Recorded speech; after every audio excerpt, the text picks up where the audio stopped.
Hello everyone and welcome back to Jacqs Scraps. Thanks for joining me today.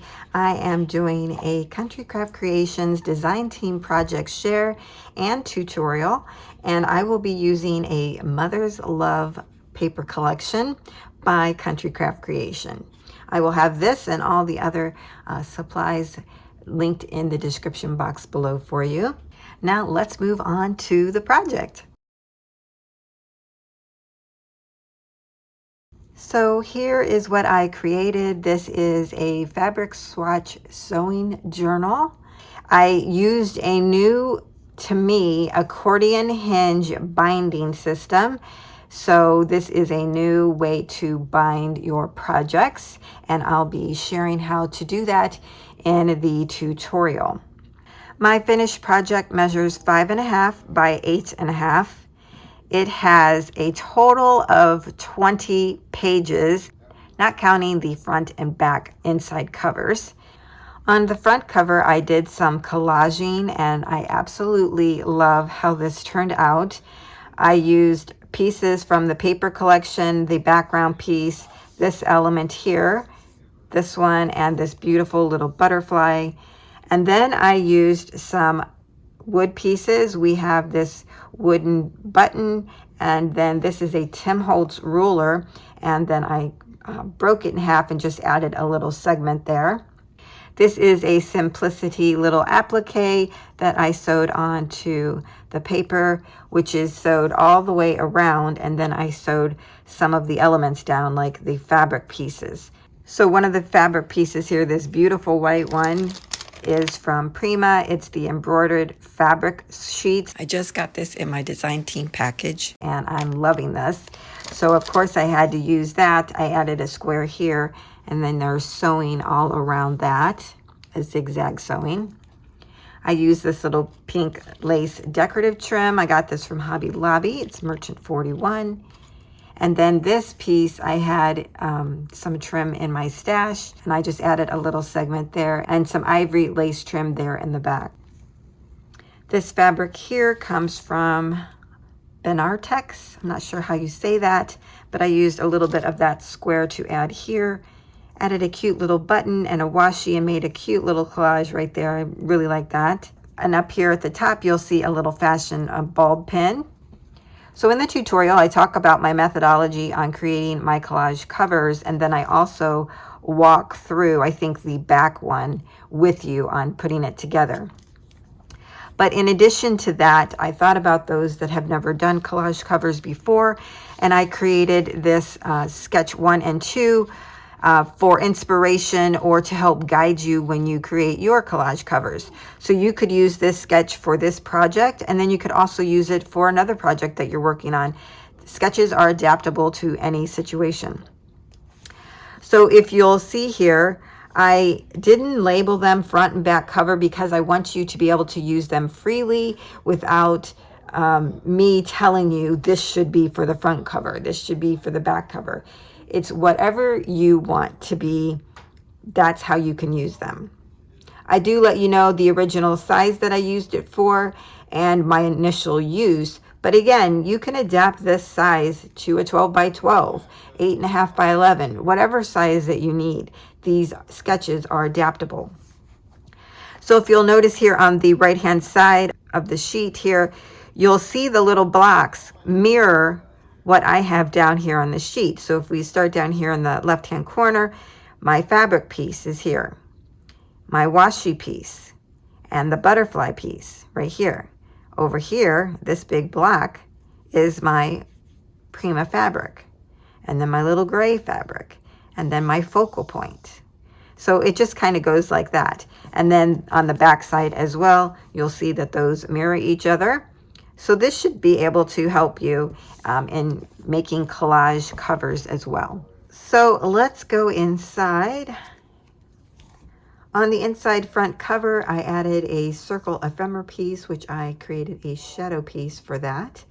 And then I added one of the journaling cards from the collection. I did a little stamping, and I've stamped periodically throughout this journal. And I used this set from Coco Daisy I love this with all the stitches. And here is the little safety pin that you see here in the corner. On our first page, I created a dimensional pocket here down at the bottom. You'll see I've done some more stamping here of this measuring tape, which I think is quite neat. In the pocket, I have a dress form, and on the back side, I added some journaling lines. Here I have a state alterations tag. These are really fun because it's like garment specific. We have coat, vest, trousers on the back side.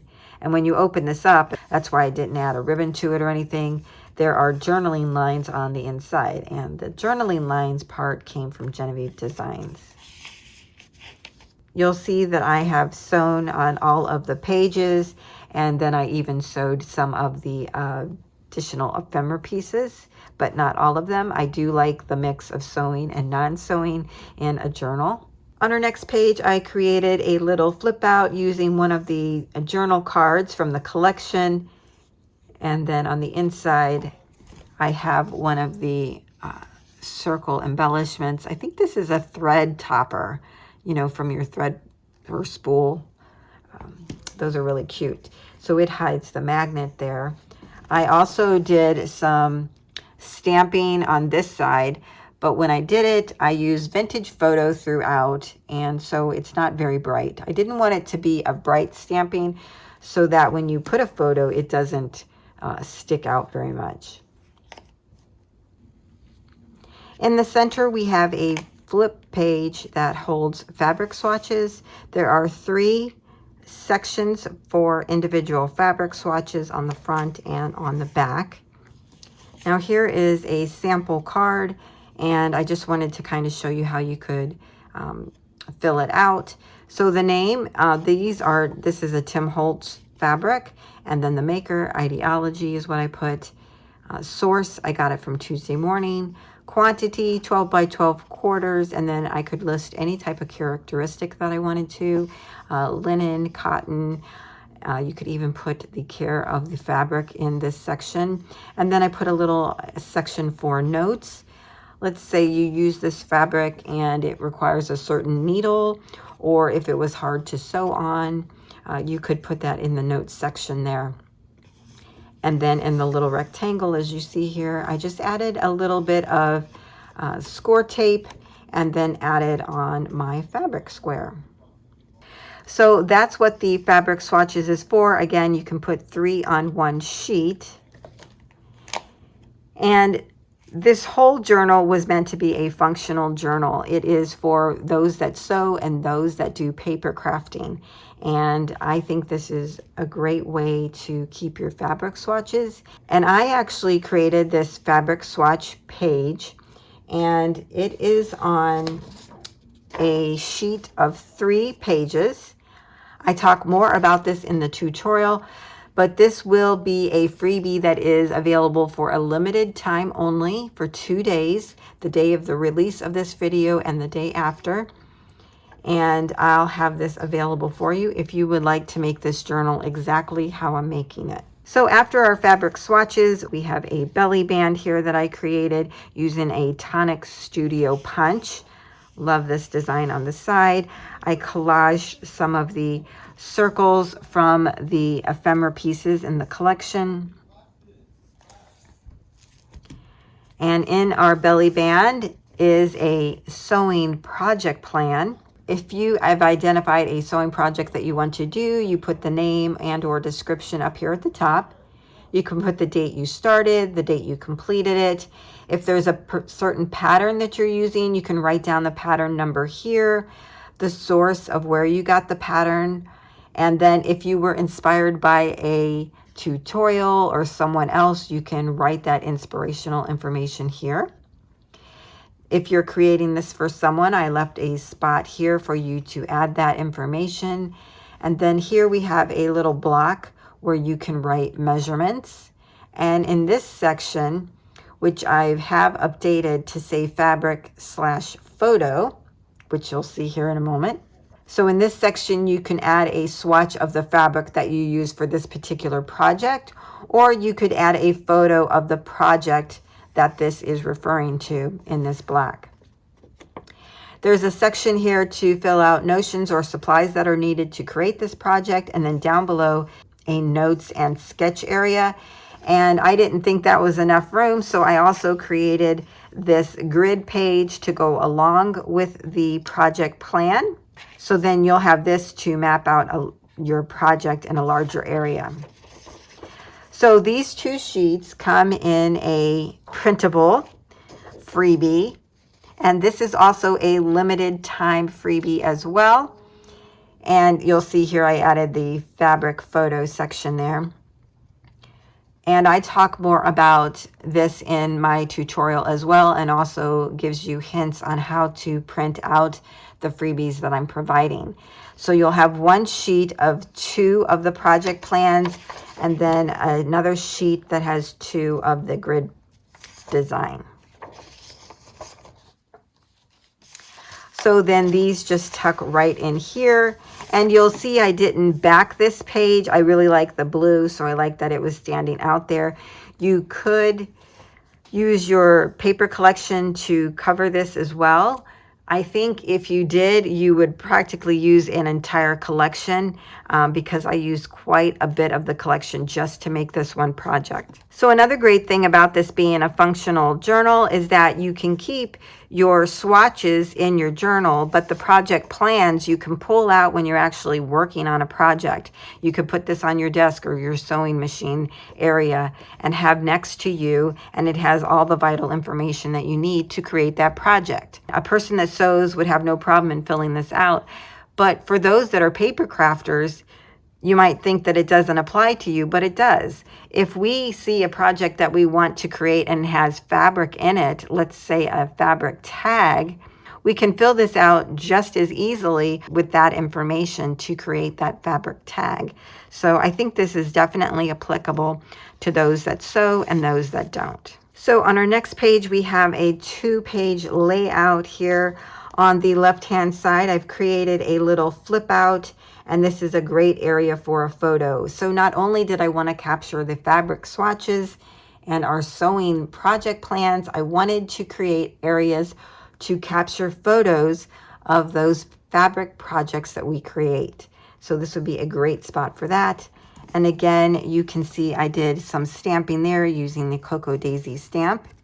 On the decorative page, I added another stamp here, and that is from Tim Holtz, his Stampers Anonymous Cling Stamps, and this is the sewing set.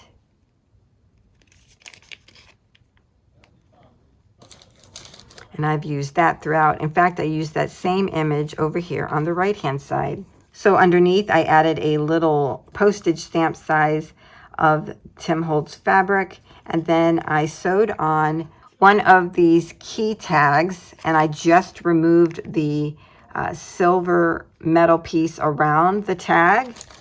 I inked it up with Vintage Photo, and then I stamped on it with Vintage Photo, and I love how this turned out. And then I just sewed it onto the fabric and then put the fabric onto the page. Love that. On our next page here, I sewed around it again, and I added some little ribbon that I picked up from Hobby Lobby from the Paper Studio. Just so fun, these little people here. I thought that was perfect to go with sewing. And then you'll see I created a little pocket here, but this is actually created out of pattern paper, McCall's pattern paper, and I love that. I just love how that looks. And then I included a journaling card from the paper collection and again stamped it. So then we have a repeat of the fabric swatch page on front and back, and then we go into our belly band again, where I've added some circle ephemera pieces from the collection. And then again, we have our sewing project plan and our grid paper. So this journal repeats, but I really love that because this is a functional journal and it's meant to be used for your projects related to sewing and to keep your fabric swatches. On our next page, I use the pattern paper again to create a side pocket. And inside I have this cute little card from the collection. I did, again, some stamping around it using the Cocoa Daisy stamps. I used one of the cute little postage stamp sized ephemera pieces and created this little pocket. It actually fit perfect in this area. There was text here, but this area was blank, and so it fit right in there. So I added this adorable little tag in there, put some little rickrack on the front, stapled it on with Tim Holtz tiny attacher, and it just goes right inside. Really cute. And on this side of the journal, I just love this image of the woman and her sewing machine. So I did a little fabric flip right here, and this is some Tim Holtz fabric. What I love about this is that it looks like an invoice, and I thought that would be perfect to go with sewing in case somebody made something for someone, and that was the bill. On this page, I used the new Tim Holtz pocket cards. I recently got this in my design team package as well. I sewed around this journaling card and made it into a pocket, and I cut a square of the journaling cards from the collection, and I embossed this with a button embossing folder from Doris. I love how that looks. I sewed on a little button so that could help you pull it out of the pocket. And then down below here, I've done the same thing. Created a pocket from the ephemera, added one of the Tim Holtz journaling cards there, and sewed on a button. These are wood buttons, these two. And then I had this button from Bo Bunny that I added here, and then just added some thread on top. Then we have our fabric swatch page. We have our belly band, and on here I did some stamping as well. This little sewing machine image I thought was really cute from the Stampabilities clear stamp set. This is the sewing set. And then again, we have our sewing project plan pages. On this layout, we have a pocket on this side, and I kind of wanted to mirror that on the other side as well. So we have a bottom pocket and a top tuck. So on the left-hand side, I included another one of the alteration tags. I had a little weekly planner notepad in my stash, and this was all about sewing, so I thought this would be perfect to include in this journal. And then here is the pretty image behind that. So adorable.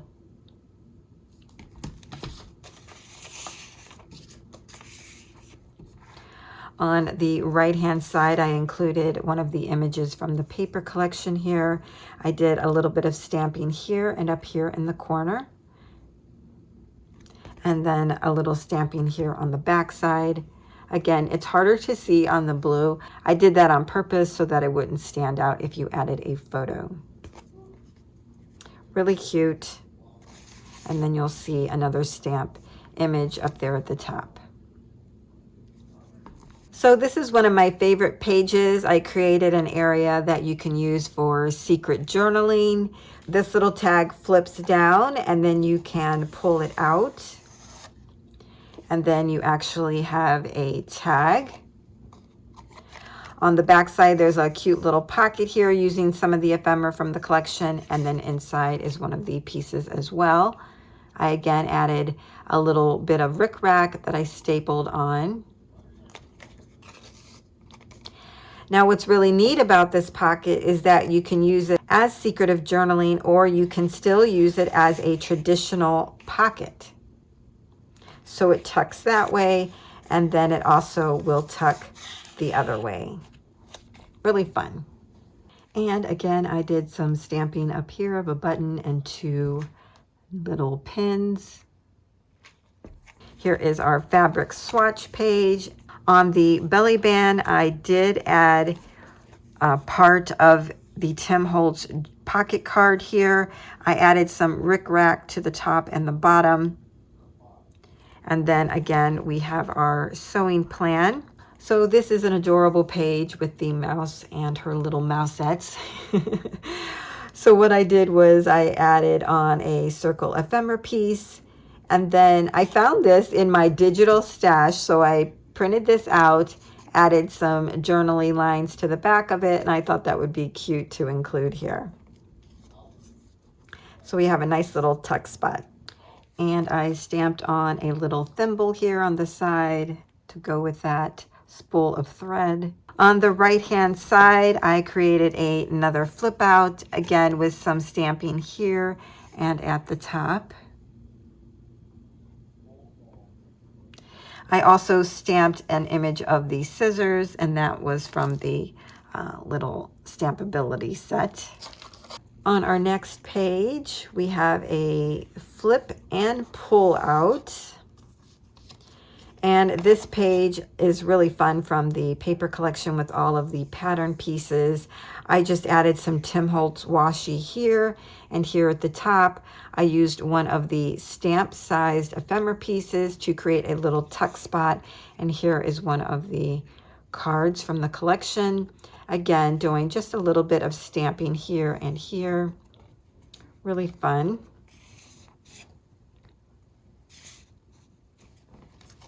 I've had these cards in my stash for a long time. I've been wanting to use this because I just loved the whole pattern of it. And I finally have something to put this in.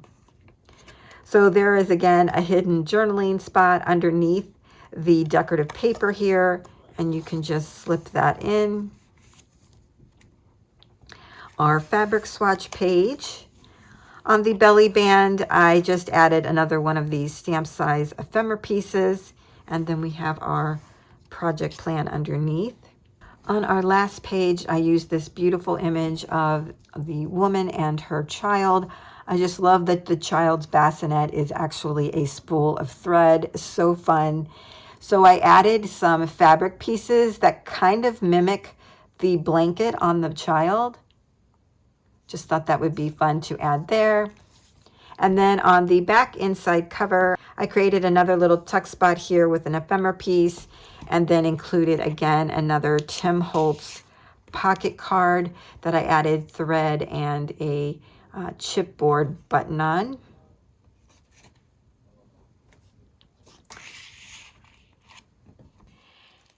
And then on the back side, I also did a collage cover, again, using the same type of materials, the elements from the paper collection, the Prima fabric, some trim that I had in my stash, the pink lace here, and this is a Tim Holtz fabric.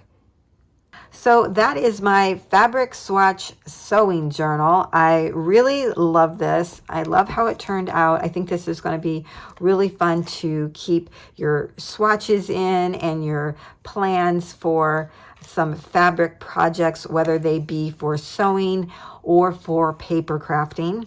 I hope you have enjoyed this as much as I have. I again have a tutorial coming up right after this segment of the video. And if you can't stick around, don't forget to pick up your freebies in case you want to make this journal at a later time in the fashion that I have made it. I think you'll enjoy the accordion hinge as well. It's something new and fun to try out. So now let's move on to the tutorial. To make this project, I'm going to use A Mother's Love by Country Craft Creation, as well as some navy blue cardstock, and this is Recollections. I'm just using what I have on hand.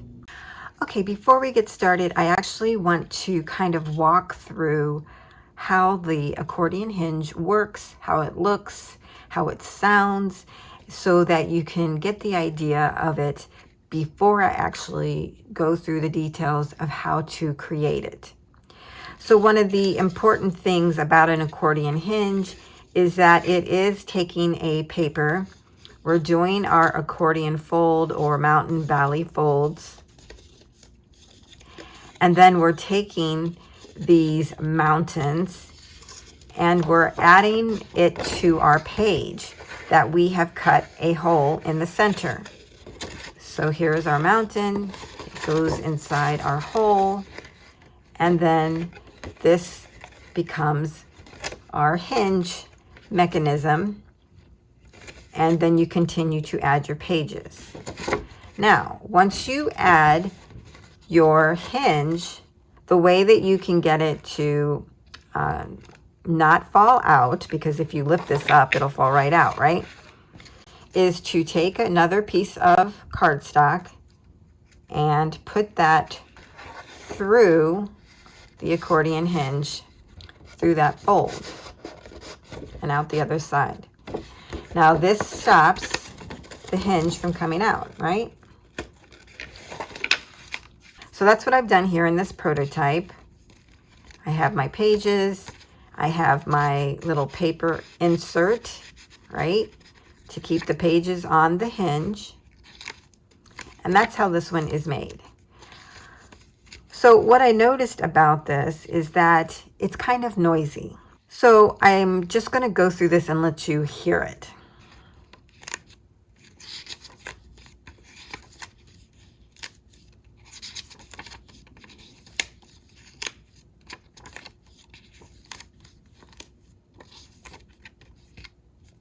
Okay.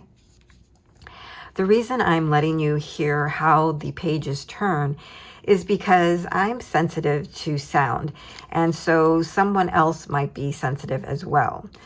So I wanted to let you hear what it can sound like. I'm not saying it might do this with every paper that you use. I don't know. I'm using just a copyweight paper, but I did try it with my cardstock, and it was also noisy.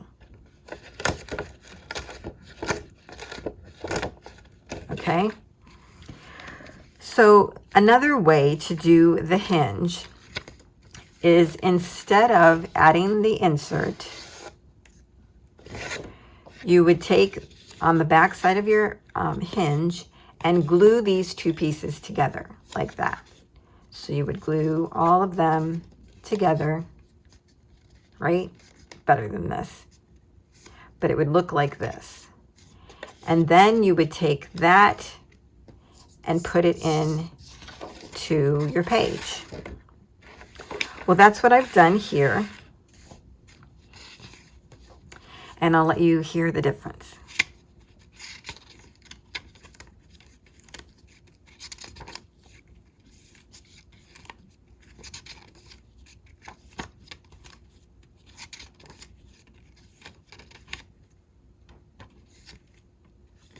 Okay, if you glue your hinge section together like that, how you get your pages to stay on is to then take another paper and glue onto the hinge. So you would do that here, just glue that on. So my preference would be to glue the accordion hinge and then add it into our pages, and then use another paper glued to the hinge to get it to stay in, right? Instead of this style where we are using inserts. I just think it's noisier, and I didn't like that. However, you can do either method with the insert or gluing. So another item that I wanted us to discuss is the cover for these accordion hinge journals or albums.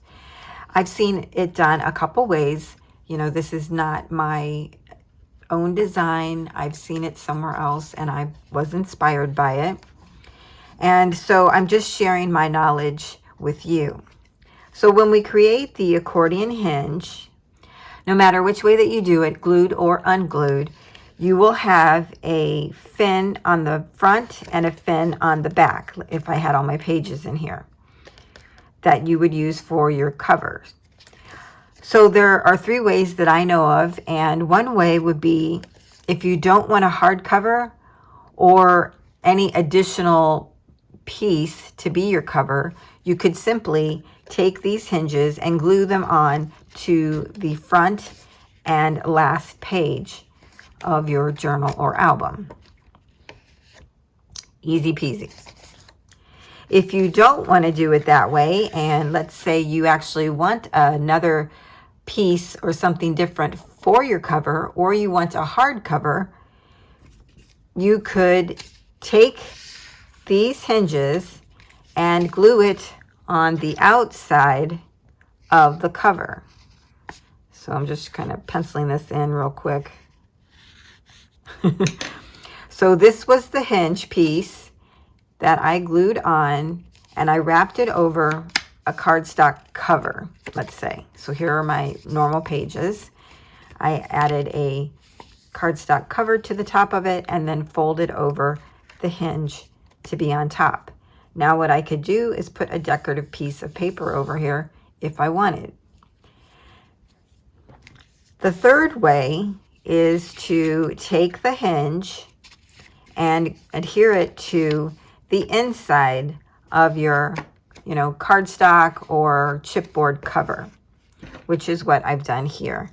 And again, I'm sorry, I should have used like different colors because you can't really see that this is the hinge.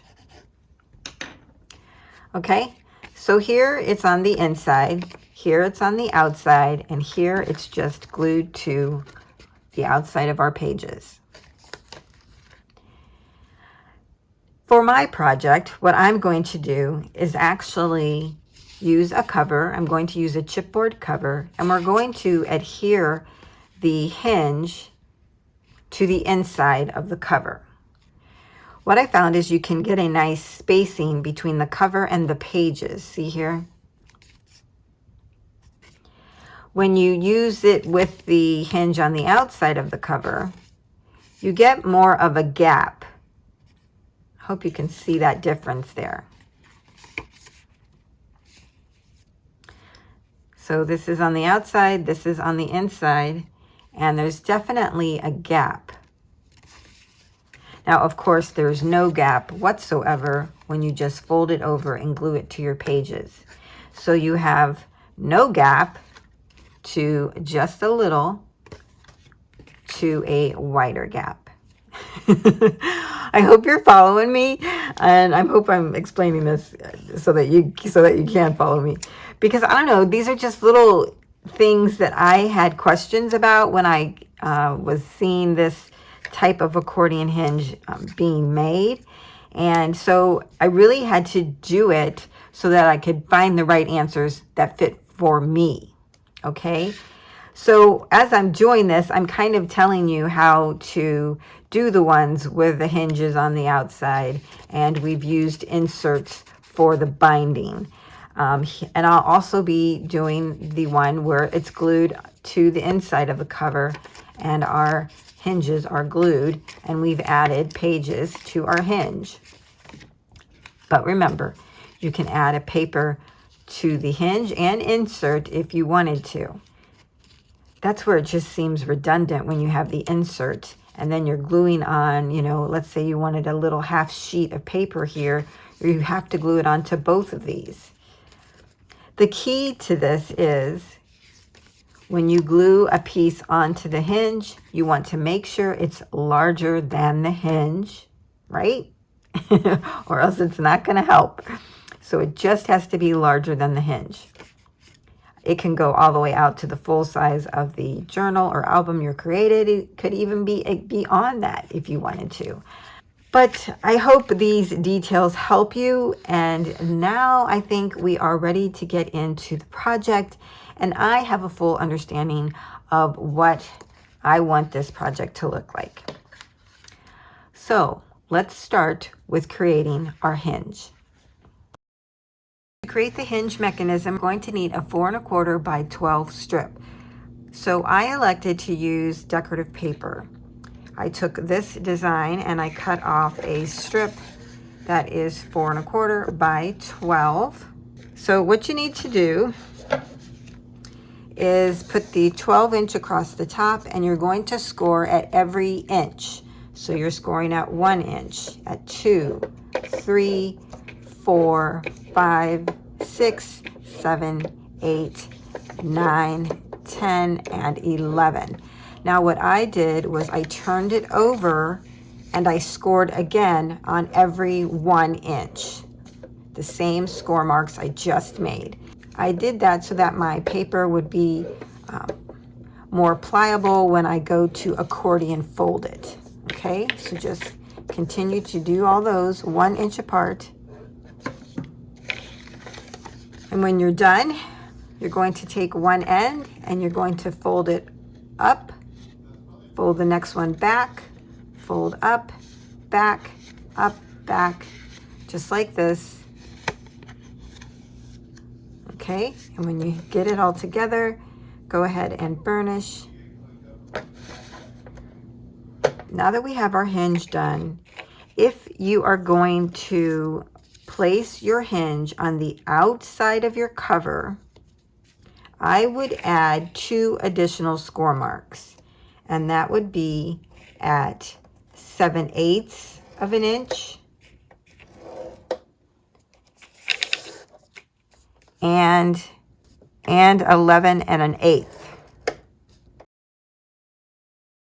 Go ahead and fold and burnish those lines that we just made. So what that provides is a bit of a gusset. When we add our cover and you're wrapping this over it, it will now have the right amount of gusset for the side of our chipboard. I think this is medium weight chipboard. It's almost 1/8 of an inch. And having that already scored for you will make it easier to fold over your cardstock, okay? That's the reason we're doing that. But only if you are creating your cover where you're wrapping over your last hinge, okay? So once we have our accordion fold like this, the ends will be for the cover. So ignore those. So what we have left is 5 peaks, right? We have 1, 2, 3, 4, 5. So that tells you how many pages you're going to have. So if you want more than 5 pages, you can add another segment on. Okay, I want to talk a moment about if you want to add more pages. So the way that I'm doing it, it has 5 pages and 5 little mountains, right? Well, in this example, let's say we're using this to start out with. We have 3 mountains. We have our front and back fin for our covers and 3 mountains. Well, we decided that that's not enough pages. So what we do is create another one, and we have, for this one, we have 3 more mountains. So to add those together, all you do is take the last fin on one section, add some adhesive to it, take the fin of the other one and put that over top of it, and then you can glue those together. Now when you do it that way, this actually becomes a mountain, right? So that becomes a mountain, and the next one's a valley, and so on. And then that will create your accordion hinge. Now, if you notice, one of the fins is going down, the other one is pointed up. What we need is for both ends to point up. So when you see one pointing down and you're not adding any more pages, you actually need to cut off that section.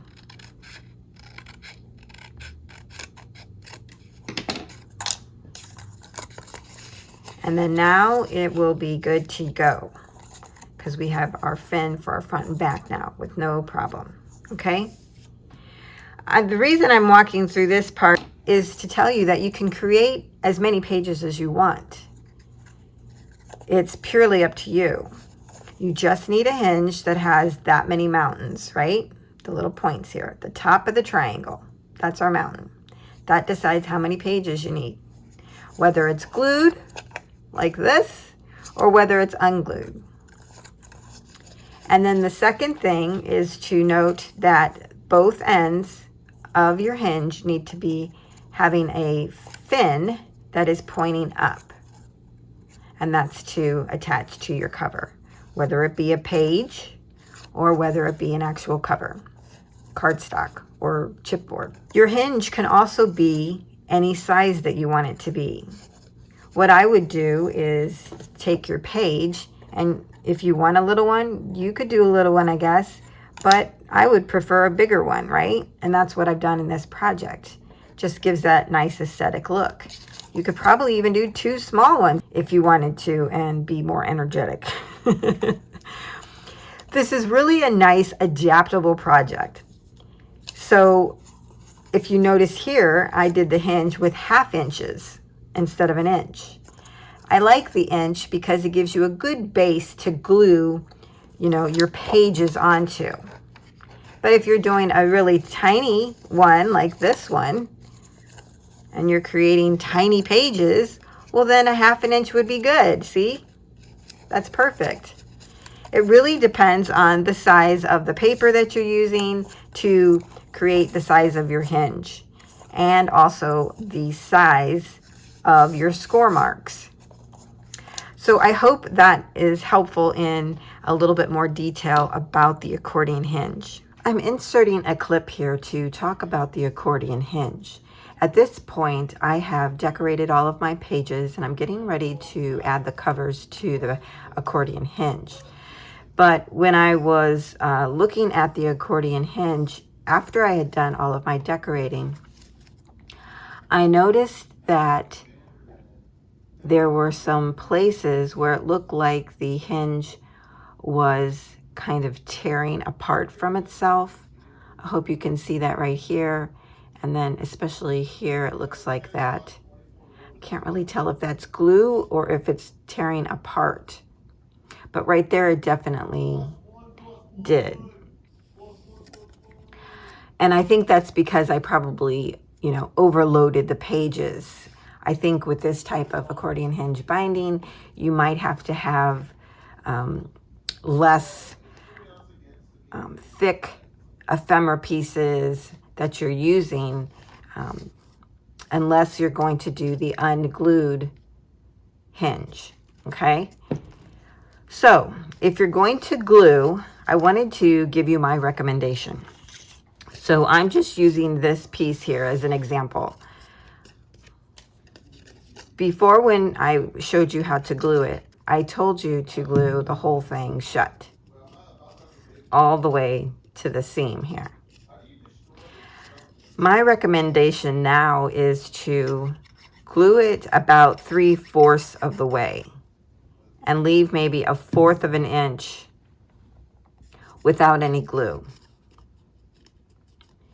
You still get the glued effect. However, when you add things to your pages and it starts to separate, as it's done here, you know, that alligator mouth,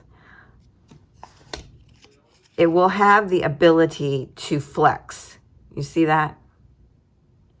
So if I'd have done that here, I don't think I would have gotten this little tear right there. This way you get the glued effect, and then you have room to grow with the ephemera and pieces that you add to your pages as your pages become alligator mouth. So I hope that helps. I wanted to share that with you because I was actually surprised that happened.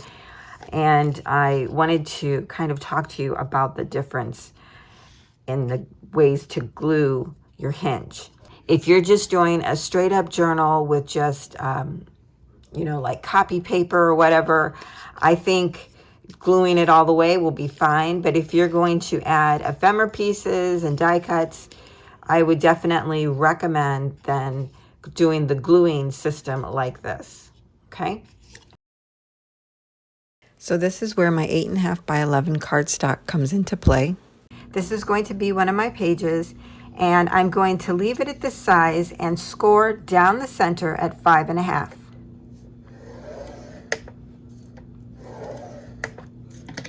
So if I fold this and burnish,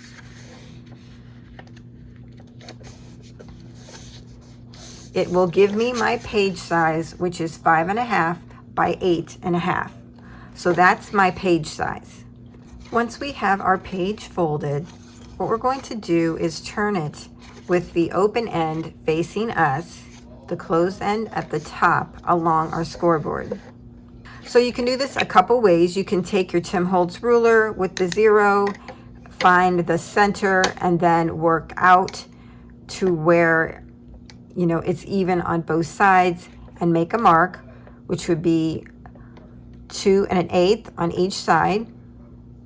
So if that tells you that, then all you got to do is go down to 2 1/8, make a little tick mark just right at the top, okay? Just like this.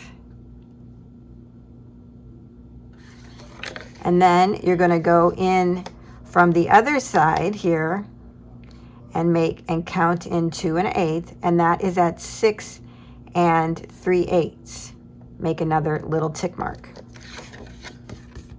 So you have your tick marks here and here. If you take your accordion hinge and put that right up against your tick marks, you'll see that you have the center mapped out for your accordion hinge. Now let's open our page back up, and you can see your tick marks here and here. Just want to keep that in our forefront. Now let's put this open back onto our scoreboard. We're going to go where our tick mark is and actually go just slightly above it. So here is my tick mark. I'm going to go right above it, and I'm going to go right where the line is, right where the score line is. And I'm going to push, making a little hole. I'm going to do the same thing here. Here's my tick mark. I'm going to go right above it,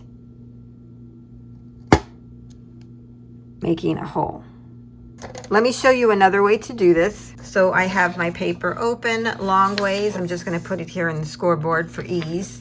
I'm going to take my accordion hinge, line it up with our 2 little tick marks, and now I know that it's centered. Use an awl or a pokey tool. Go right at the end of where the accordion fold is, and you want to be on the score line, and make a mark. Punch in. Do the same thing down here. Punch in. Okay?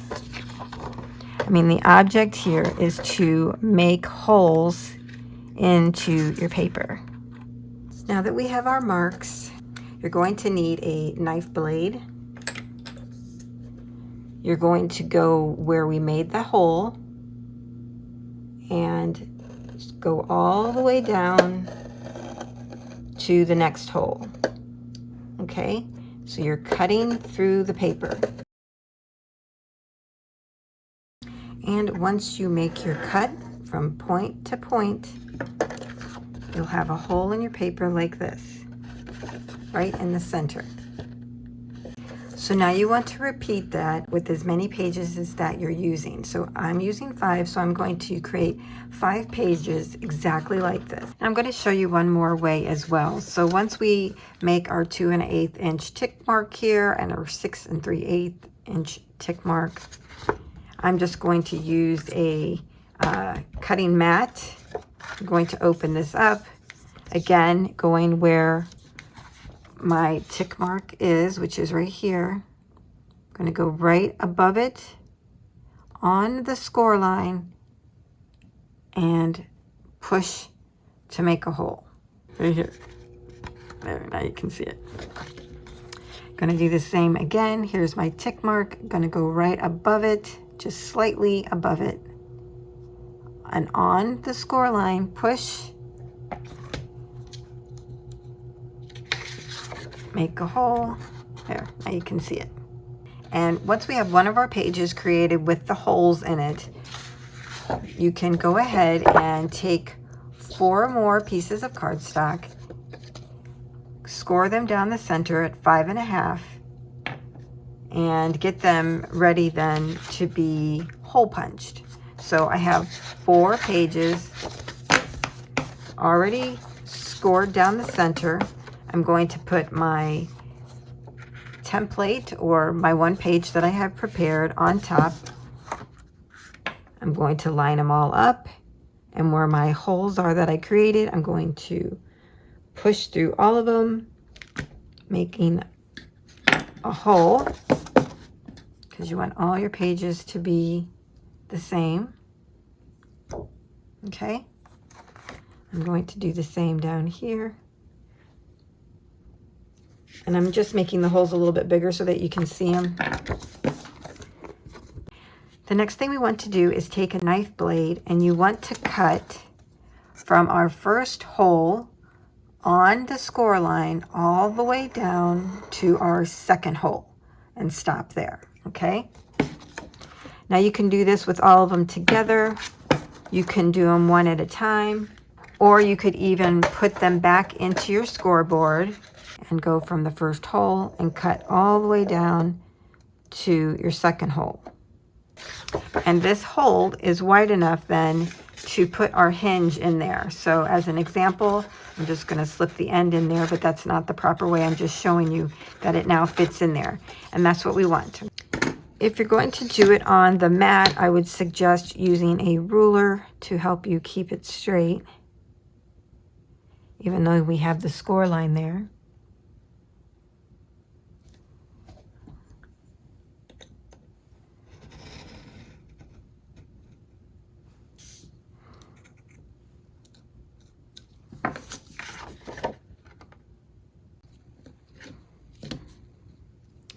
On this one, I'm just going to do all three at the same time, I think.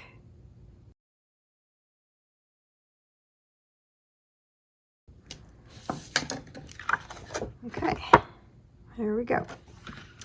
So now I'm going to fold my pages. I didn't fold them before. And then I'll be right back.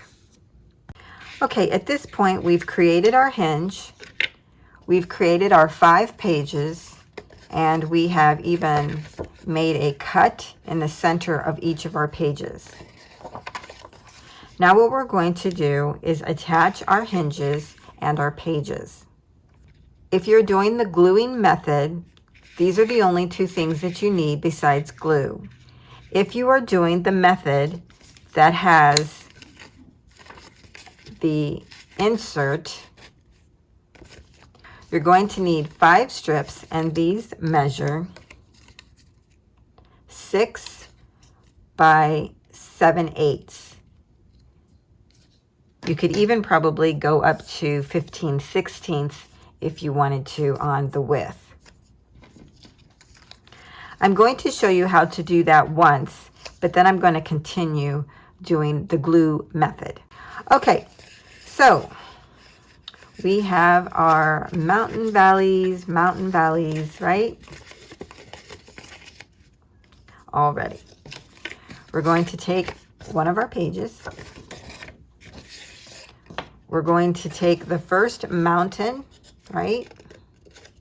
Fold that and insert it into the cut that we made. And it should fit right in there. Your one hinge is going to go on to the left-hand side. Then you'll have the rest of your hinge on the right.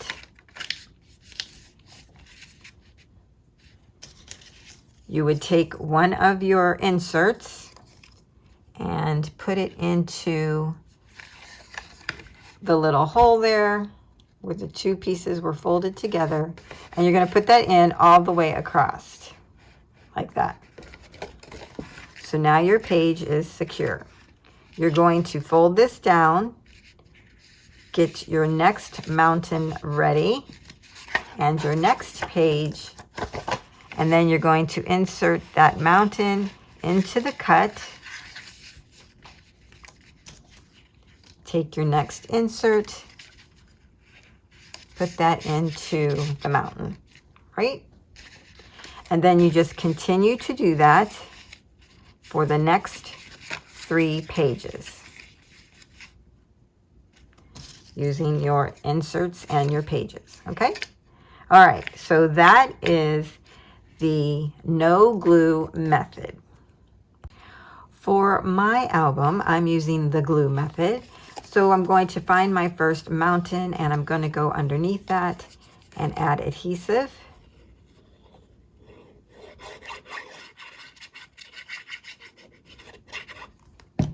And glue those 2 pieces shut. So I have my little fin and my first 2 pieces that make my mountain.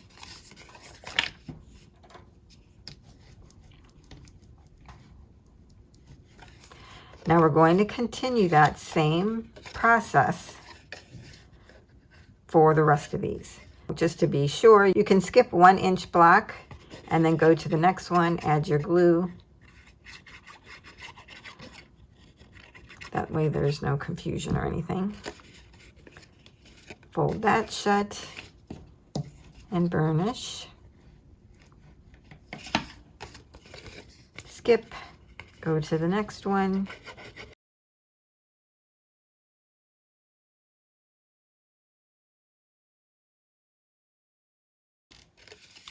Fold those two together. See that?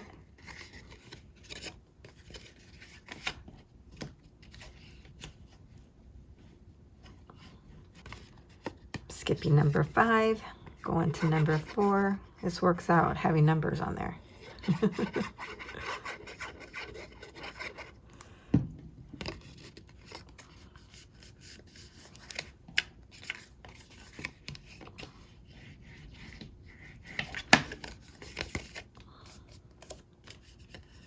Skipping 3, going to 2.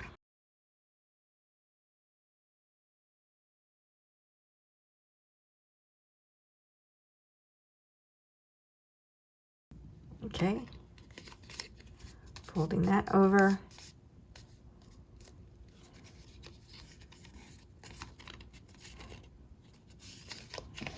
And burnishing it. So now your glued hinge will look like this. Okay, so now we're ready to join our pages with our hinge. So we have our single fin right here. We're going to put that one aside. We're going to go to the first mountain fold, or the double page hinge there.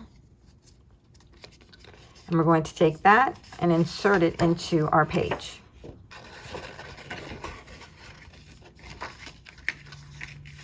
So our single fin goes on the outside of that.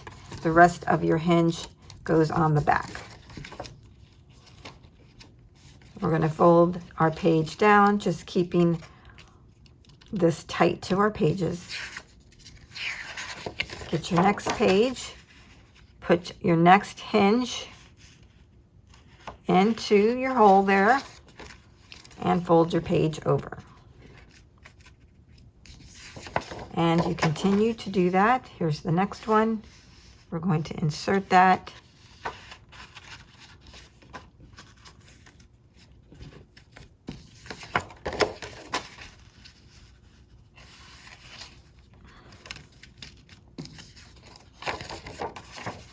And here's our last one.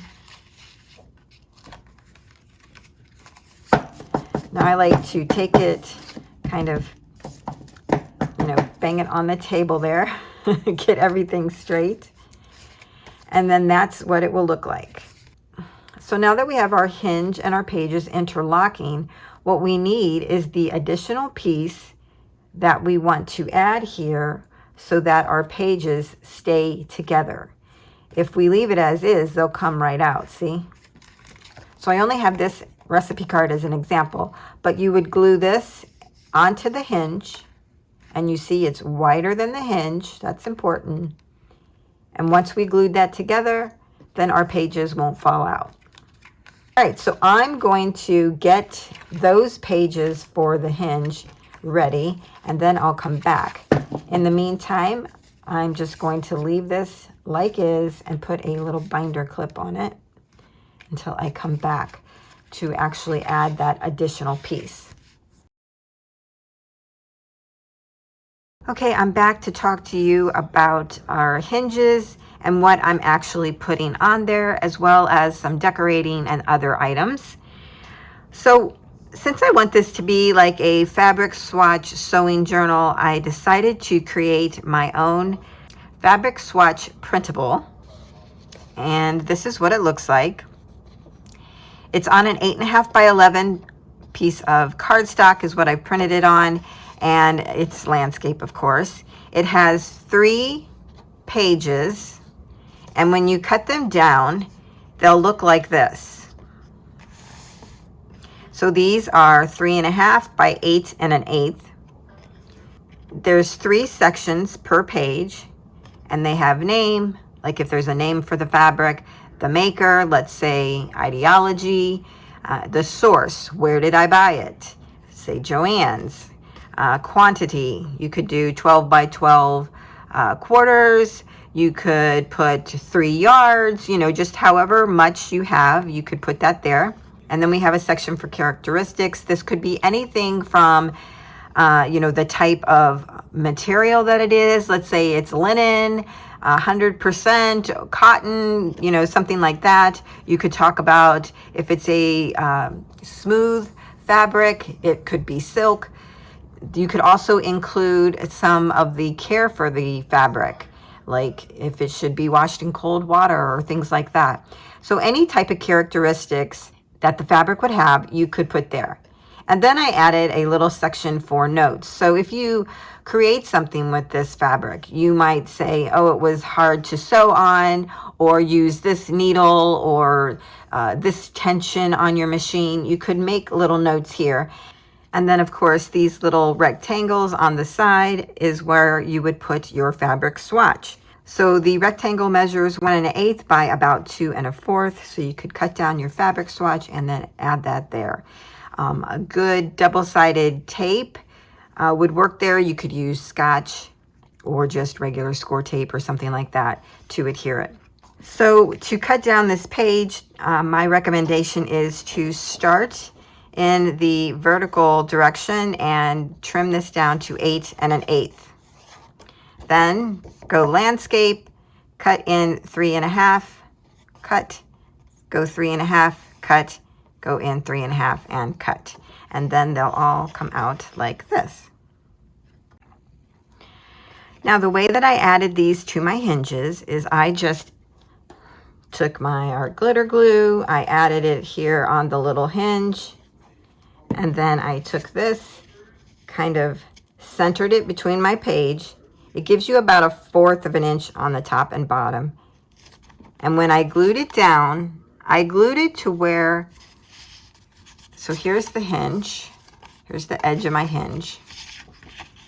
So I glued it to where it was right like that. I didn't go all the way in. I left a little room so that when you're turning your page, the ends don't kind of scuff up against the other page. You'll see that here in a moment. So that's how I added them, and I decided that I'm going to add one on the front and add one on the back. I was going to put decorative paper on the back side, and I actually even started doing that, and then I changed my mind because I want to have more swatches. Okay, now what I'm going to do is walk through my journal here. I'm going to show you how I'm going to decorate it and give you some measurements, and then you'll also see more of this. There's also another goodie that I'll show you along the way. So for the inside covers, I'm using this piece, and what I've done is just on the 12 by 12, I cut out a 5 1/4 by 8 1/4 piece, and then I went to the other side of the 12 by 12. I didn't cut the middle. I cut on each end so that I could get this beautiful decoration on the paper, like that frame. So then I cut that down to be 5 1/4 by 8 1/4. So those will be my inside covers. Okay, here are my pages. Now, let's just say that's all glued together. This first page, what I'm going to do, I'm going to leave that there. Don't want to lose my notes. So I'm going to create a little pocket here on the front page. I thought it would be fun to put like a little button card in there. So that's what I plan to do.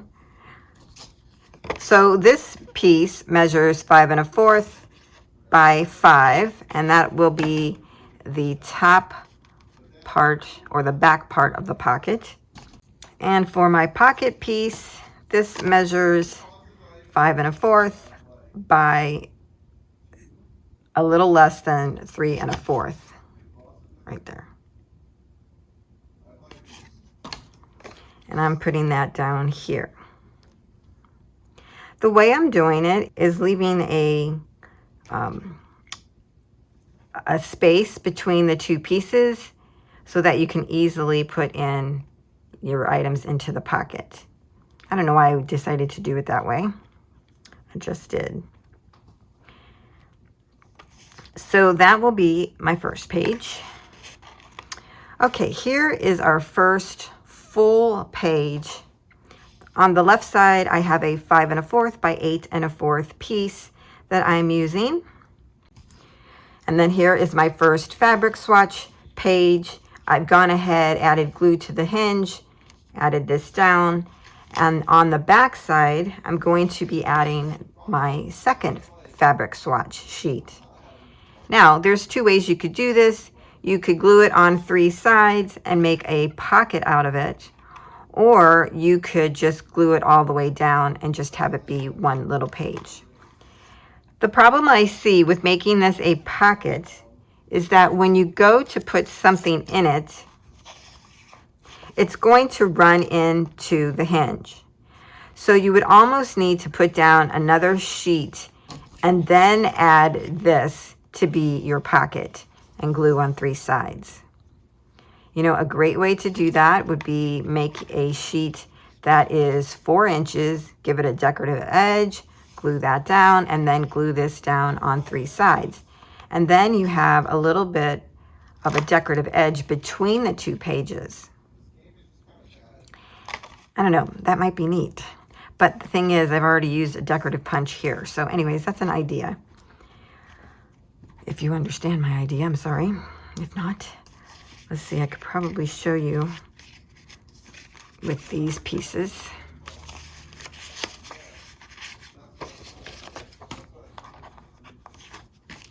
Okay, let's say I just did a decorative edge on one side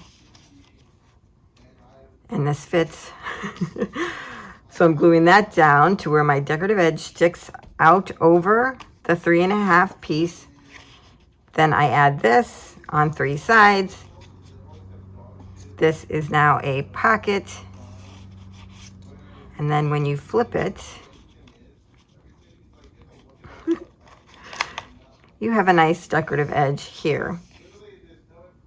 Anyways, that's really cute, but I'm doing something different, but that's just another idea for you. But I'm going to be using this piece as a decorative belly band on the right-hand side of this spread. What I've done is use this Tonic Studios punch. I think I got this at Tuesday morning, I'm not sure. And I punched out both sides. My piece started out at 9 1/2 by 3 1/2. I scored at a 1/2 inch on both sides, and those get folded under. And then I did my decorative punch on each side, and then I did my inking with Vintage Photo, and these are going to get glued down here and up here. You put your glue on the hinge. So I've created a printable to go underneath the belly band, and that is this sewing project plan. To cut this out, I put it vertical, cut it down to 8 1/8, and then on the landscape side, I cut down the center, and then I actually ended up cutting 1/8 of an inch off of each side to cut it down to be 5 1/4 across. And then it will look like this. You get 2 on a page, as I mentioned. I'm putting 1 in a belly band right now. And then in addition to this, I wanted you to be able to have more room to do sketching. So I created this page as well. So again, you would cut this down the same way you cut the first one down. And this is just a nice grid. I did change the color so it wouldn't be so dark. So it actually looks like this. Much lighter. So I'm putting 1 project plan and 1 grid sheet under each belly band. And I don't think I'm going to add a decorative paper to this page. I kind of like seeing the blue. Okay, so we have our pages under the belly band. So when you flip this over, So since the whites weren't matching, I just thought it looked bad. And so that's when I came up with creating the belly band idea to hold my project papers. And I really like that look. It kind of gives like a little cascading effect here. I think that's really pretty. But again, if you use a decorative border here, I don't know if you want to have another one here. Unless it's smaller, it would have to be half the size of this area to make it look good. Again, that's purely, you know, up to you. I'm just kind of showing you what I've done. Okay, so anyways, that's another printable that will be available to you for a limited time, only 2 days, okay? So that is one complete spread. The way to use these is take them out and work on your desk, filling them out. What I thought would be great about the ability to remove these is that when you're working on a project, you can take it to your sewing table and have it with you, or you can take it wherever you're at and then just put it back in here to keep track of your projects. And then, of course, you would always come back to look for your fabric swatches. So I'm liking the idea of this journal, and I hope you are too. So let's move on to our next page. Now, this is actually a page that doesn't have anything in the center, so it's the back of our pages, right? So here again, I've taken a 12 by 12, I've cut it down, this one consecutively, 5 1/4 by 8 1/4, 5 1/4 by 8 1/4. And then what I'm going to do is have a little flip out. So this page here measures 4 1/2 by 6. You score it 1/2 inch, fold that back, and then you glue on one of these that you've cut out of the paper. And that just goes right on there. I'm going to put that on this side of the page for the flip out. How cute is that going to look? I'm doing a flip out because I also want you to be able to keep photos of the projects that you create, right? So on the back of here, you would be able to add a photo, and then you would have that to go along with your planning sheets, with your fabric swatches, right? It's kind of an all-in-one journal. On this side, I haven't decided if I'm going to do another flip out or anything like that, so I just left it like that. So here's another full page with a centerpiece. Again, this is 5 1/4 by 8 1/4. And on these pages, you know, I might add more things to them. I just haven't worked all that out at this point. So I'm just giving you the core pieces of information that you need. And then I'm going to do all my decorating offline. And then you'll see all of that in the reveal. If I do anything particular that you might need a measurement for, I will come back and share that with you. Okay, so here again, we have our fabric swatch. I have my belly band and then my sewing project plan and grid. So there's nothing new here as in the way of measurements. I'm just kind of showing you the pieces that I've pulled out to use. And this is the back of 2 pages. Again, 5 1/4 by 8 1/4. Here is our next page. 5 1/4 by 8 1/4, our fabric swatch page, our belly band. On the back of that page, I'm doing, again, 2 pockets. These I've already for sure am doing. So the measurements for the page on the left is 5 1/4 by 6 1/4. I don't know why my measurements keep coming up about a 1/16 of an inch off. Crazy. Okay. So we have that, and then this piece is 5 1/4 by 2 1/2, and that's going to come down here. Now these will overlap slightly, and when I do that, the whole page will equal 8 1/4, okay? Just to be consistent with my page design. I don't know why I did it different on the first one. So that will overlap just slightly at the bottom. On this page, And what I've done here is use some of my scraps to make these pages. So that's why you see some of the designs that you do. So on this piece, it measures 5 1/4 by 7 3/4. This is going to go down here on the bottom because I kind of wanted to have it mirror each other. And then the strip at the top will have a top tuck. So we have a bottom pocket, top tuck, and this measures 5 1/4 by 1 7/8. This will go up here at the top. Again, the two together will make 8 1/4 inches long. And then I'm using this image from the paper collection. So the cardstock is 4 1/4 by 6, and then my decorative piece on the front I cut out of the paper is about 4 by 5 3/4. And then I'm going to take this and tuck that up underneath here. So that will be the page layout. Okay, we're back to an inside page is what I would call it. I've added this beautiful pattern piece here. We have our fabric swatch, our belly band. Again, it's kind of repetitive, but you get the idea of where I'm going with this, right? And then here on this side, I've done kind of the same thing with the flip. We have these two pieces that I cut together, 5 1/4 by 8 1/4, 5 1/4 by 8 1/4. For my flip out, my piece measures 4 1/2 by 6 1/8. My decorative piece measures 3 3/4 by, oh my gosh, do 5 3/4. And then add that.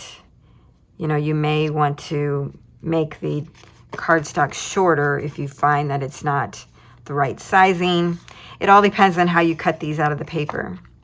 And then this one is going to go on this side and be a flip out this way. And another area to add a photo. I'm going to definitely add more photo areas so that I can capture fabric projects and put them in here. Okay, here's our next inside page. I use that fabric sheet again from the paper collection. Our swatches. Oh, and I had some extra I was going to add in here. And then our belly band. I love this one with the rulers or measurements, whatever. I love that.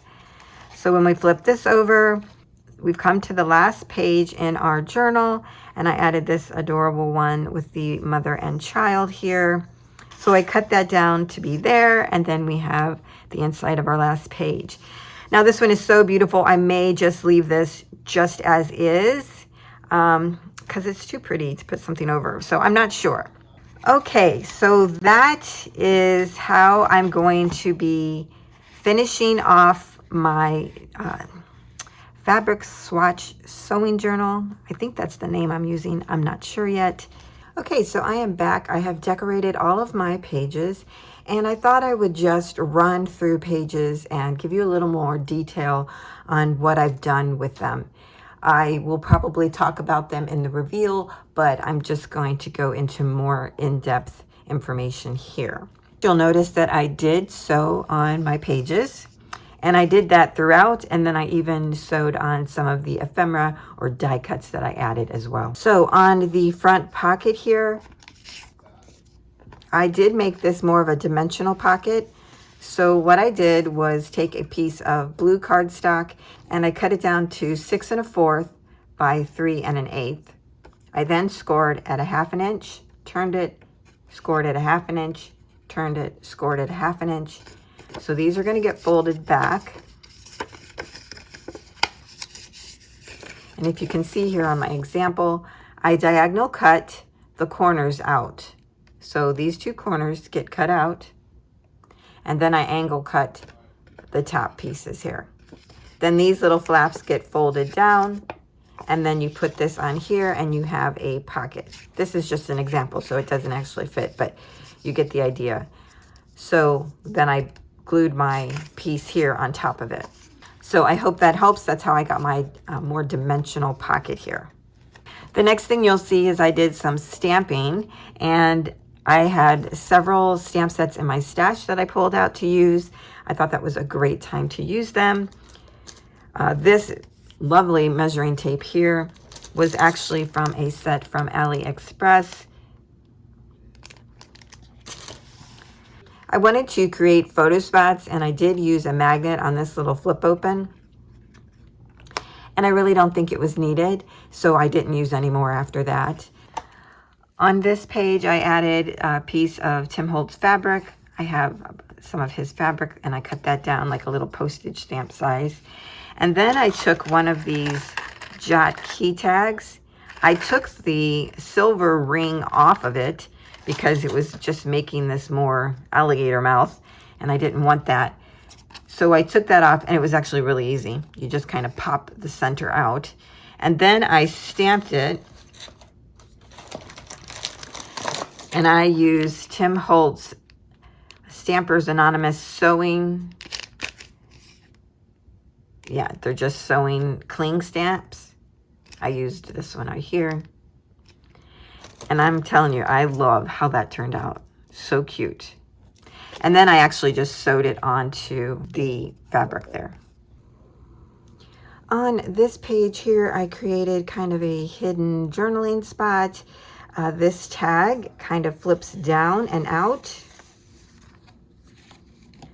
So you can see here, what I did is right under the ladies' riding trousers, I took a blade knife and I cut in about 1/4 of an inch and made a straight line all the way over, again leaving about 1/4 of an inch on this side. And then I kind of cut it again so it would be a thicker line, which would be kind of reminiscent of the first page where we see the blue between these two sections.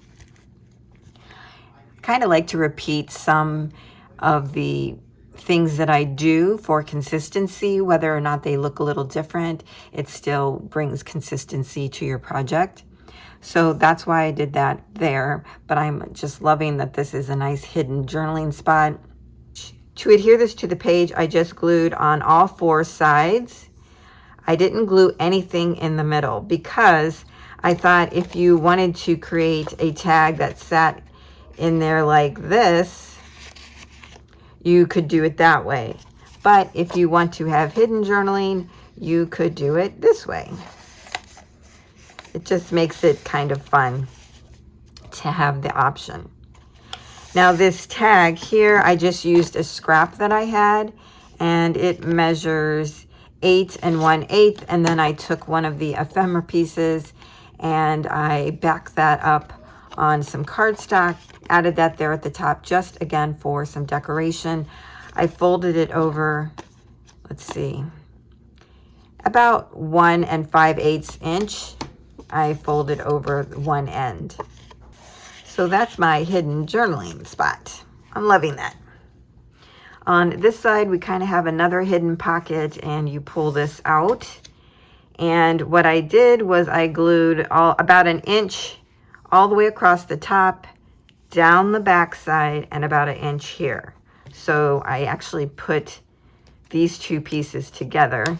I put my decorative page and my card together, and then I added glue around it and then put that down. So then it makes a nice little pocket for my card. Okay, I think that's all the main pieces that I wanted to share with you. The rest I will share in the reveal and walk through it that way. I just didn't want to do it twice. To create our cover, we're going to need 2 pieces of chipboard, and I mentioned earlier I'm using medium weight chipboard, and these will measure 5.5 by 8.5. 2 of those, go ahead and put adhesive on the back side of them. I use score tape on the back. And then you're also going to need 2 pieces of cardstock, and this measures 7 by 10. So you'll need 2 of those. Now the way that I like to add my chipboard to my covers when I don't have any of the spacers readily available is to use my scoreboard. So what I'm going to do is score at 5/8 of an inch, and then 3/4 of an inch. And I'm going to repeat this on each side. 5/8, 3/4. 5/8, 3/4. And rotating for the last time, 5/8 and 3/4. Okay, now we can take this piece and we're going to turn it over where the bumpy side is facing up. I'm going to remove my adhesive backing piece and then lay down my chipboard on the inner score line, okay? The outer score line will be what we use to wrap it over our chipboard. So we're going to go to the inner score line all the way around that we just made and add our chipboard to it. What that does is it helps you have some guidelines to get it straight onto your cardstock. I love using this little trick. When you have it, just go ahead and press that down. It's hard for me to see at the angle that I'm at. And then we turn it over and burnish. Now what we can do is fold over on our score line, and as you see, it'll fold right at the one where we put our chipboard down. And then if we fold on the next one, it actually folds over onto our chipboard, right? See that? So go ahead and fold these all the way around. Okay, so we're going to cut out the 4 corners like I've done here. And what I do is go in at a very slight angle right past the second score line. So 1, 2, go slightly angled, and I'm cutting right above the corner of the chipboard here. So kind of going right here. You'll see that our score lines made a little teeny box right there. So you're kind of cutting into that.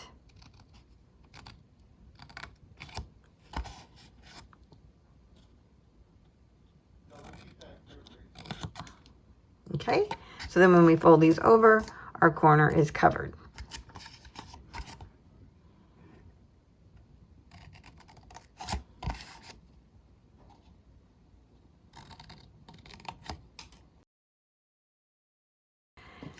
The next thing we'll do is add adhesive to our little flaps. And actually, I meant to do the long one first. As you see, I even get down in there next to the chipboard. So I use my bone folder, pushing up on the bottom of our paper there on the side, right here. And then over, up and over.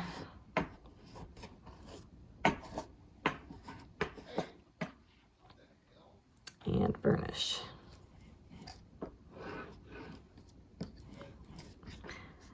All right. I'm going to do my other side before I come back to that one.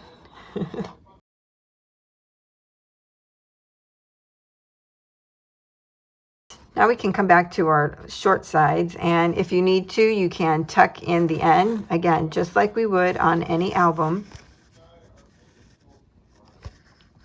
And then I'll re-add my glue here because it's kind of dried now. And just do the same thing.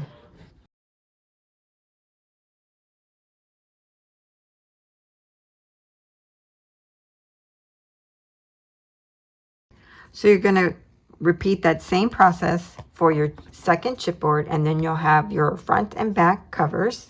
I'm not going to add another piece of cardstock because I'm going to add this to the front of my pages first. I'm going to attach the hinge, and then I'll add a decorative piece. I don't think we need to add another cardstock here unless you want to. Some people add the cardstock and then their decorative paper. I'm just going to add my fin and then my decorative paper because we have a nice border of the cardstock already. So that will be our front and back covers. Now I wanted to talk about how I am actually decorating the covers before we even go to the point of putting our covers on to our pages. Now for my covers, I wanted to do something different and something that would be really related to sewing. So I decided to do a collage cover. And what I did, I started out with this piece. I love these little rulers here, as well as the backside with all of the patterns. And I started out by cutting this section right here. And it came to about 5 3/8 by 8 3/8. I wanted to include the numbers here and the floral.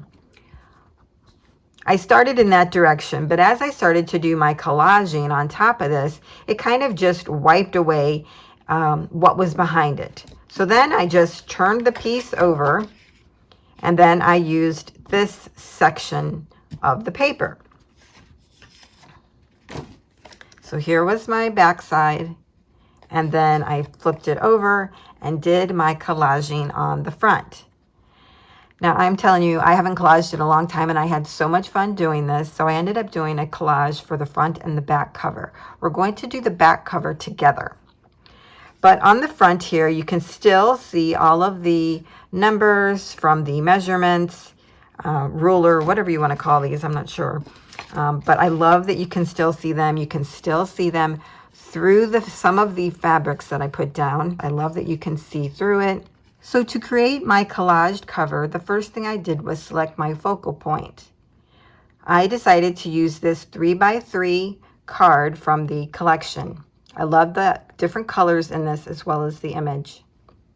From there, I thought I would pick out some ephemera pieces to go with this as well from the collection. So I selected this one here with the spool of thread and the florals. And then I also selected this one with the hand and butterfly. I just love that. So these 3 pieces made up my focal pieces as well as the color scheme for my cover. After that, I then selected fabrics that I wanted to go along with this. So I knew right away that I wanted to use the new embroidered fabric sheets from Prima. So that's the first fabric piece that I put down. I just cut off a square. I didn't measure it or anything. Just got a piece that I thought looked at the right length and width, and I added that there underneath my main focal point. The next thing I did was added this pink lace. I picked up this decorative trim from Hobby Lobby. This is Merchant 41, and I just again cut off a segment of it, and then I actually cut off where they've sewn it together here so that it wouldn't curve. So I cut that part off and just had the bottom part. And then I tucked that underneath my top piece here. I just love the hint of pink right here. So I wanted to add some more fabric up here in the right hand corner, and I had this trim in my stash for a long time now, and I hadn't used it. Because it had some scissors on there and a sewing machine, I thought this would be the perfect time to use it. So I cut out just the little segment that I needed, and if you'll notice here, it has like some gold thread on the edges. Well, I took and ripped all the gold thread off of that so that I could kind of make it a little bit tattered like this. And you'll see that here where I've done that on the edges. There is a little piece of gold. I kind of left that one on purpose. But I do like how that turned out. And then I also had these in my stash, Simplicity appliques, and I took one of them and added it there. I thought that went with the color scheme as well. And then I found this beautiful plaid in my stash, and what I did is I inked it up with Vintage Photo to make it more dingy and not extremely white because it was a very bright color. So here it was originally, and after I inked it, that's what it looked like. Big difference. So this is Benartex fabric squares. I got this at Tuesday Morning a while back. So I think this pulls the colors of the butterfly, the little gown or whatever she's making here, and even the pinks up above. And then I thought it would be fun to add some washi tape. So I had this great washi tape that I got from AliExpress. And I used one of the little pieces from there on here. I loved pulling the green in here. And then I also added this ribbon, Merchant 41 decorative trim. Just added a segment there, and it also had some gold in it, so it kind of went with the gold up here. And then I had these great sewing wooden pieces, and I added the little thimble there. It's an actual button, but I just added it as a decorative piece. So after I had everything laid out, then I just lightly glued some pieces down, and then I fully glued those down that I knew I wouldn't sew. So I took this then to my sewing machine. I sewed all the way around it, and then I went in and sewed some of the pieces that I had collaged. So I did a zigzag stitch on the fabric here. I don't know if you'll be able to see it. You could see it here for sure. I used a natural color, and now I think I should have used a little bit darker thread, but it's okay. I kind of like that it's not real prominent. I didn't want it to be real prominent, and so you could definitely see it there. But I sewed all the way around that fabric square. I then sewed up here around this fabric square with the zigzag stitch, and then sewed on my little applique there. So once our cover is collaged, we adhere it to our cover.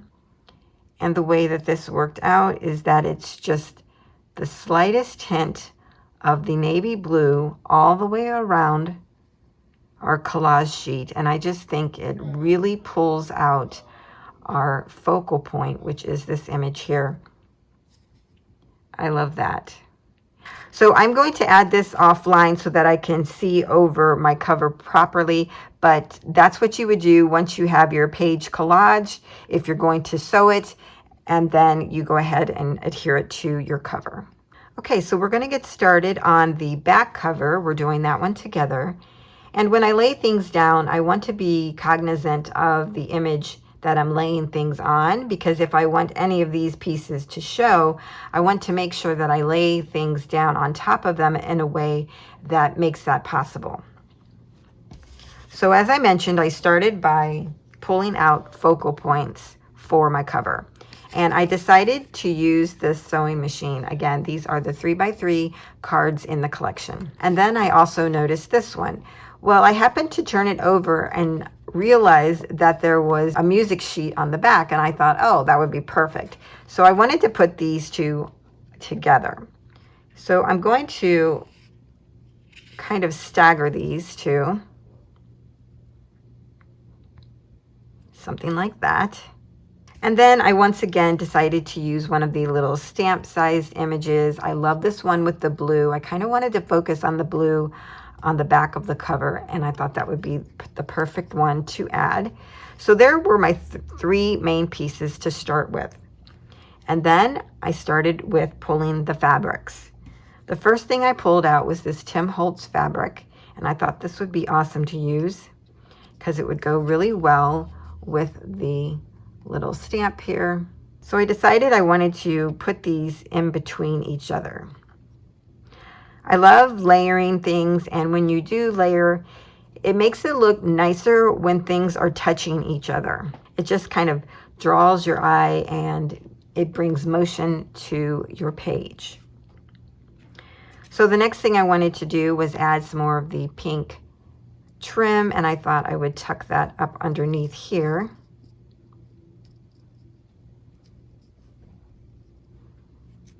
And I have another segment of the embroidered fabric. I'm really loving this. I don't know if there's a right and wrong side. So I decided to put that up here.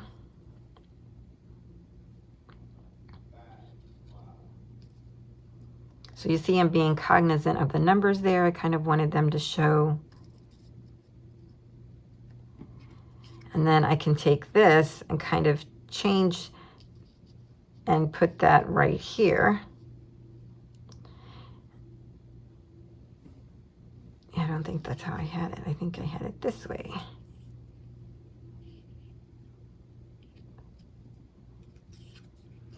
Yeah. Okay.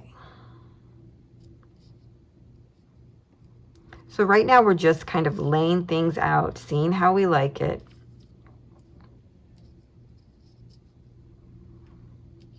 Okay, so that's it so far. And then I, again, wanted to use some of that ribbon that I had. I cut off the gold thread on the sides and thought I would just use it like that. I think I'll put that up there. There we go.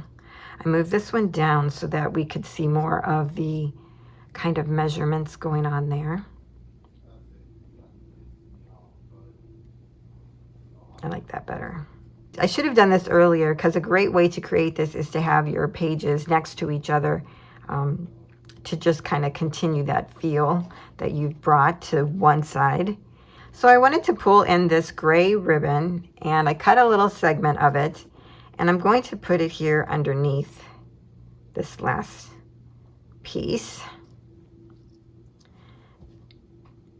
And I think that will be the back cover. I'm not going to add any wood pieces because this is the back cover. I don't want it to be too bumpy. You want it to be nice so it feels good to your hand when you're opening it. So what I'm going to do now is to start gluing my pieces down very lightly, especially for those that we know we're going to sew around. And then I'm going to take it to the sewing machine and do my sewing. So I'll come back to show you how that looks. Okay, so here's my covers. I have adhered the decorative page, my collage page to the chipboard. And then here is the back one. I did my sewing all the way around with a straight stitch. And then I did a zigzag stitch around the fabrics here. And then I did a straight one down here. I just love how these turned out. So pretty. Now what I thought might be nice for all of you is to have a sketch so that it could help you in placing fabrics and images that you want to use on your covers. So that will be a PDF and I'll have that link down below in the description box for you. It will be general placement of where I put everything, but it's in it like a grayscale and you'll be able to then use that just as some inspiration. And I've already walked you through how I went about deciding my pieces. So that should give you plenty of help in creating your collage covers if you've never done them before.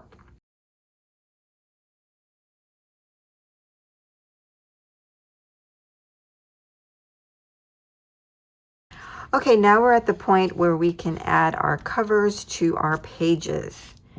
Before we add our covers, make sure you have all your pages at the same height. We're going to add adhesive to the back side of our fin. Do not add it to the outside 1/8 of an inch gusset that we created.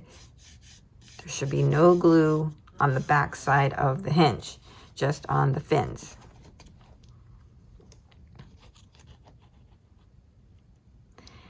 Score tape would probably be better here since there's some dimension now, but I'm going to try it with glue. You want to line up your cover with your pages because they're the same height. And when they look right, go ahead and push down on the fin. And I just like to look at it to make sure it's good. And I'm going to hold this for a moment. Okay, I'm going to give this a little burnish.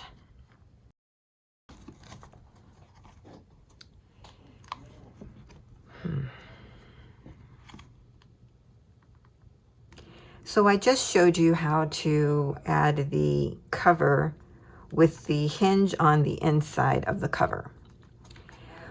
Well, quite frankly, I didn't like that because it was once again tearing in the back. So if you add adhesive this way and you have chipboard covers and your pages are getting to be alligator mouth, I would again suggest that you add adhesive to 3/4 of an inch of the hinge, and then don't add adhesive all the way to the end of the hinge.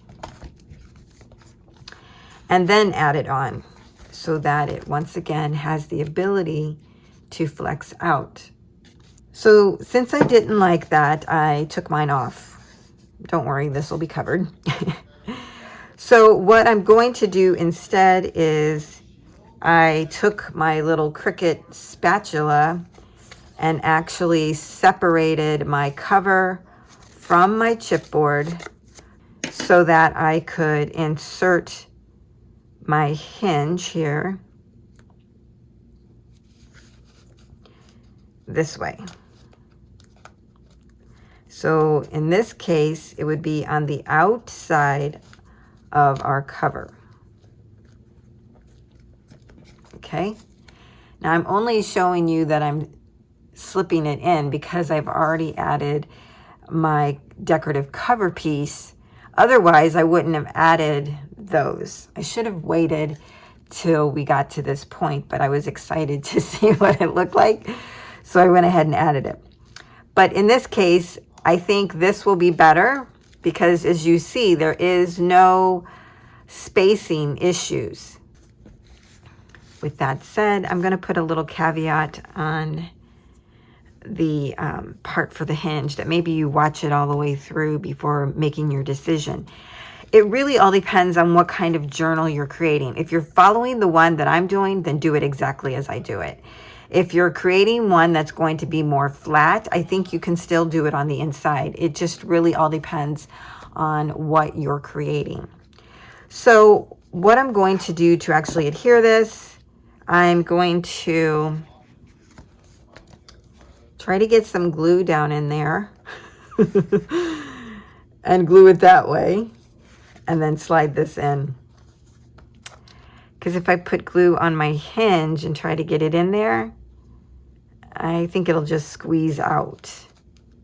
So what's really funny about this is for the Country Craft Creations design team, we have a messenger group where we text back and forth, and we were just talking about whether or not we make prototypes and do we show errors or things that go wrong so that other people know about them, and if something does go wrong, do we show that so that they do know how to correct them if it happens. And then of course something happens, and now I'm showing you just the same thing we were talking about, which is really kind of funny. Okay, so I'm just going to squeeze in some glue here. Just going all the way down inside. I was lucky enough to be able to pry those apart without any real damage. Okay, so as you can see, I got my glue down in there, and we'll just see how this goes. Again, I'm putting that in, and I'm going to line my covers up with my pages because they're all the same height. You're going to put it in up to the score line where we created the 1/8 of an inch gusset. We still want that gusset.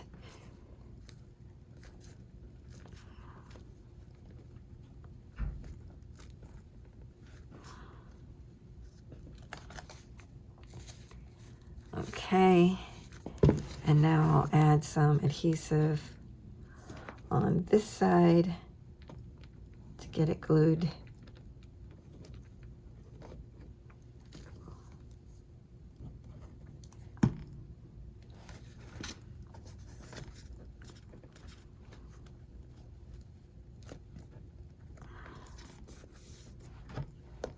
and burnish that down.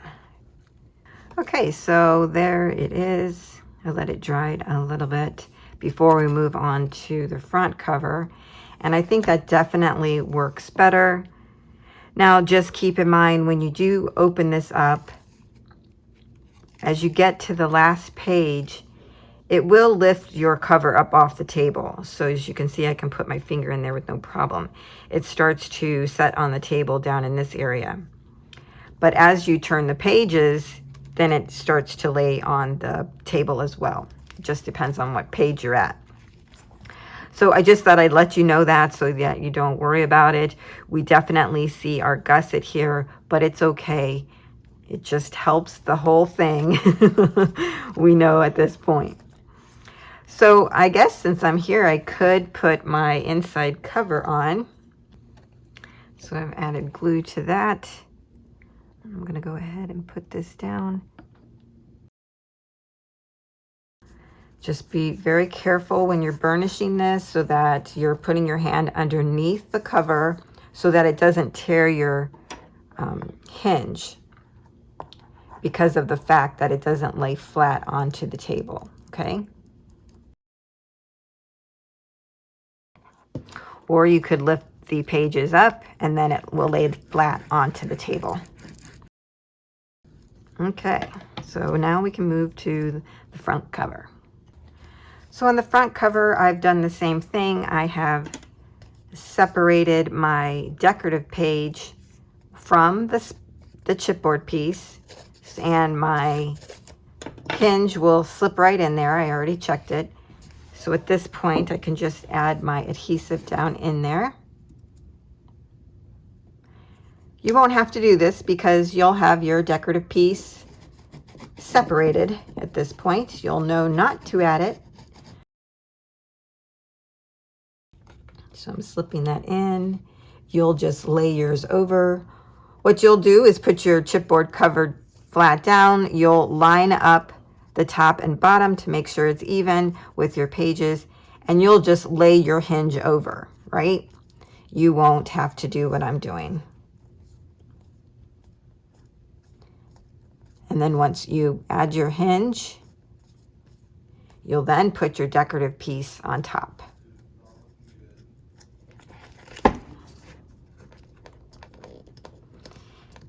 So I'm just kind of making sure that that is in there. And I'm gonna give it a little squeeze. And now I'm gonna go on this side. Again, you won't have to do this part. And add adhesive to make sure this side is glued down. And there it is. And again, when you open this, it won't lay flat until you start turning the pages, okay? And now I'll add the inside cover.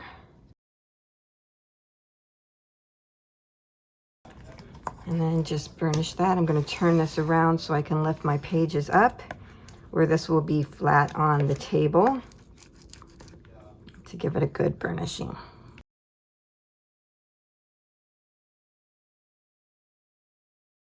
And now it is all done. So that's the project. I hope you all enjoyed this, even though we changed how we were doing our adding our covers. I still think this was a great project. I love that all the pages lay flat and that it is an adaptable binding system to whatever project that you're working on. Don't forget about the freebies that I provided. We have the sketch that will be available, and then we have the 2-day limited available freebies, which is the fabric swatches and the sewing project plans. So those will all be linked down in the description box below for you. I hope you like them and use them and give this project a try. If you do, please let me know or tag me. I would love to see your project. And don't forget to like and subscribe so that you don't miss out on any future videos. Thanks a lot, everyone. I'll see you next time.